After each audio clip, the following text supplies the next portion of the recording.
ভীষণ বিপজ্জনক হয়ে উঠতেছেন সালাউদ্দিন আহমেদ বিএনপির। এমন সব কথা বলতেছেন যেটা তার নিজেরই এক্সিস্টেন্স নিয়ে, অস্তিত্ব নিয়ে প্রশ্ন উঠেছে। 9 বছর উনি ইন্ডিয়ার রয়ের দালালিতে ছিলেন, ট্রেনিংয়ে পাচ্ছেন যেন, আরামে হসপিটালে ছিলেন। বাংলাদেশের লোক যদি বলে যে সালাউদ্দিন আহমেদ বলে কেউ নাই, বলাটা কি খুব খারাপ হবে? বাংলাদেশে এই পেকুয়া সালাউদ্দিন বলে কেউ নাই, কেমনে থাকবে? ওনার জন্ম তো রয়ের হাতে। যেই সালাউদ্দিনকে চিনতাম সেটা তো যখন অপহৃত হয়েছে সেই সালাউদ্দিন, ওইটা সালাউদ্দিন তো না। আর এখন সালাউদ্দিন সেই ধরনের কাজ করছে। একটা বাচ্চাকে দেখার পরে যদি আপনি বলেন এই বাচ্চাটার কোনো আইনে অস্তিত্ব নাই, বাচ্চাটা নাই বাংলাদেশে বা দেশে, কেন নাই? কারণ ওরা বাবা নাই দেশে। জিয়া রহমানের কথাই বলেন, জিয়া রহমানের ৫ম সংশোধনী বলে কি কিছু ছিল কনস্টিটিউশনে? ৫ম সংশোধনী বানানো হয় ১৯৭৯ সালে। জিয়া রহমান ক্ষমতা দখল করছে ১৯৭৫ সালের ৮ই নভেম্বর থেকে। তাহলে ৮ই নভেম্বর থেকে যে প্রেসিডেন্ট ক্ষমতা নিচ্ছে বাংলাদেশের জিয়া রহমান, ৫ম সংশোধনীর আগে পর্যন্ত উনি কি বাংলাদেশে ছিলেন? বাংলাদেশের কেউ ছিলেন? সালাউদ্দিন আহমেদ বলতেছে জুলাই সনদ, এর কোনো আইনি ভিত্তি নাই, এর কোনো রাজনৈতিক ভিত্তিও নাই। দেখেন কত বড় বেয়াদব, রাজনৈতিক ভিত্তিও নাই, বরং এটা আবেগজনিত বিষয়। আবেগজনিত বিষয়, রাজনৈতিক ভিত্তি নাই। তো তুমি সালাউদ্দিন বাংলাদেশে আসলা কোত্থেকে? কে তুমি? হ্যাঁ, নিজের বাপের জন্ম না হলে তোমার জন্ম হয়?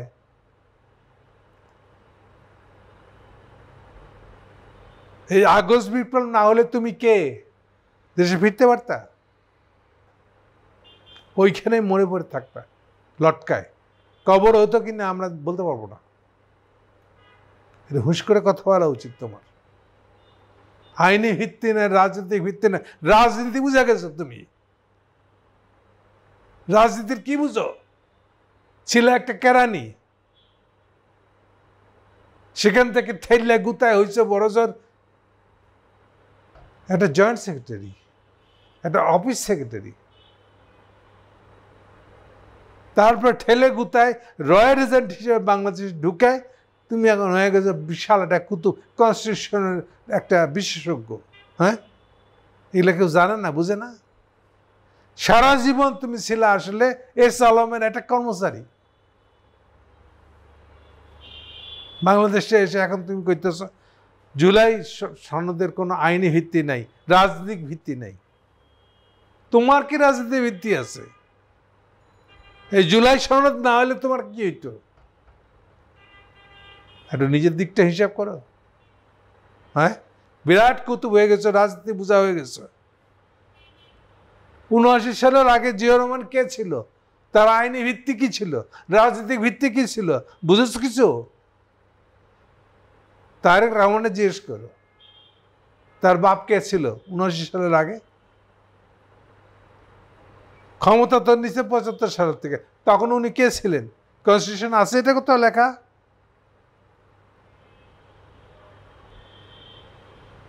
এইটা শিখাই পাঠাইছে তোমাকে তারেক রহমান, নাকি রয়ের দালাল কোনো একটা তোমাকে এটা শিখাই পাঠাইছে?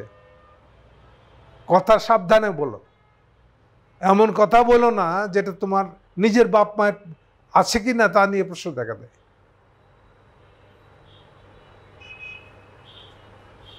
এই যে তুমি এখন শুনতেছি যে 5 ওয়াক্ত নামাজ পড়ে একদম টাইম ধরে তুমি নাকি নতুন জীবন পাইছো, এই জন্য তুমি এখন আল্লাহ ভক্ত হয়ে গেছো। তোমার অবস্থাটা হয়েছে কেমন জানো? এটা চোরাকারবারির মতন। সারাদিন চোরা কারবারি ছাড়া, চাউলের মজুদদারি ছাড়া জীবনে আর কোনো চিন্তা নেই। কিন্তু সন্ধ্যা হলেই নামাজে বসে যায়। এটা তো আল্লাহকে বিপদে পালা। তুমি নিজেই জানো তুমি কি করছো সারাদিনে। এখন ভাবতেছো নামাজ পড়লে তাহলে তোমার সব মাফ করে দিবে। এটা আল্লাহকে বিপদে ছাড়া ঠেলা ছাড়া কি এটা? রয়ের শিকানা বলি নিয়ে রাজনীতিতে নাইমো না, আসো না। মায়ের একটা মাটিতে পড়বে না, শুধু তুমি না, তোমার হোল দল যারা তোমাকে পাঠাইছে, সেটা হোক আর তারেক জিয়াই হোক, সবগুলো শেষ হয়ে যাবে। এটা বুঝে শুনে কথা বলো। আর আবেগ, রাজনীতিতে তো আবেগ ছাড়া কি রাজনীতি হবে? এই আবেগ না দেখালে পরে তুমি ওই শিলংয়ের পড়ে থাকতা। প্রথমে এখন তোমাকে হোটেল দিয়েছে, এরপরে হোটেলও দিত না, এটা বস্তিতেও জায়গা পাইতা না। এসালাম টাকা পাইলেও টাকা তুমি পাইতে না। এটা হুশ করে কথা বলো। অবিলম্বে এই বক্তব্য প্রত্যাহার করতে হবে তোমাকে। এই বক্তব্য যদি বিএনপি প্রত্যাহার না করে, বিএনপির বিরুদ্ধে বাংলাদেশ সমস্ত লোক কেঁপে উঠবে, বলে রাখলাম, সাবধান বাণী করে দিলাম। বাংলাদেশ একটা সস্তা ভাইব না। ৭২ কনস্টিটিউশন হওয়ার আগে বাংলাদেশের রাজনৈতিক ভিত্তি কি ছিল, কনস্টিটিউশনাল ভিত্তি কি ছিল? হ্যাঁ, ছাগল পাগলের মতন কথা বলো। আইনি ভিত্তি কোত্থেকে আসবে? কনস্টিটিউশনাল ভিত্তি কোত্থেকে আসবে? ৭২ সালে শেখ মুজিব দেশ ফিরছে 10ই জানুয়ারি, এগুলা কোথায় পাবে সে? তখন আইনি ভিত্তি ছিল, শেখ মুজিব দেশে আসছে, দেশের রাষ্ট্রপতি হয়েছে, এটা কোথাও কোন আইনের ভিত্তিতে হয়েছে? বেশি বুঝো। জুলাই সনদ নিয়ে প্রশ্ন করার আগে নিজের বাপের নাম আগে ঠিক করো। বাপ আসলো কিনা, কে ছিল, এগুলো একটা খবর নাও। তোমার বাপ বলতে কেউ ছিল না আসলে। তো রাষ্ট্রীয় নাইতে তোমার বাপ কে ছিল আবার, তা আবার কোথায় লেখা আছে? রাষ্ট্রীয় না থাকলে, কনস্টিটিউশনই না থাকলে, রাজনৈতিক ইতিহাস না থাকলে তুমি কে? এটা বুঝে শুনে কথা বলো, নিজের দিকে তাকায় অন্তত কথা বলো। ওটা ভাইবো না যে এখন ইন্ডিয়া তোমাকে ছাড়ান দেশে ইয়েস আলমের পয়সা আর রয়ের দালালি করার জন্য বাংলাদেশে আসছো, এখন তোমার 5 ওয়াক্ত নামাজ পড়লে তোমার জীবন ধন্য হয়ে যাবে, সব পাপ মাফ হয়ে যাবে, এবং তুমি আগের দিনে বেঁচে থাকতে পারবা। আর তো তাই হাতে নিহত হয়ে যাইবা না তুমি। এই নিশ্চয় তোমাকে কে দিছে? এত সহজে ছাড়ে না, তোমাকে দালালি করার জন্য পাঠাইছে। ভাইবো না যে দালালি করলে আর 5 ওয়াক্ত নামাজ পড়লে তুমি বেঁচে থাকবা, কোনো গ্যারান্টি নেই। কি গ্যারান্টি থাকবে যে তোমাকে বাংলাদেশ এসে মেরে দিয়ে যাবে না? কথাটা শুনলে দেশের দালালের অর্থ বুঝো? তুমি তো একটা দেশের দালাল, আপাতে মস্তকে একটা দালাল, যে যা খুশি তোমাকে বলাই নিতেছে আর তুমি তাই বলতেছো। দেখতে তোমাকে জীবিত মনে হয়, আসলে তো তুমি মৃত, তুমি মারা গেছো বহু আগে।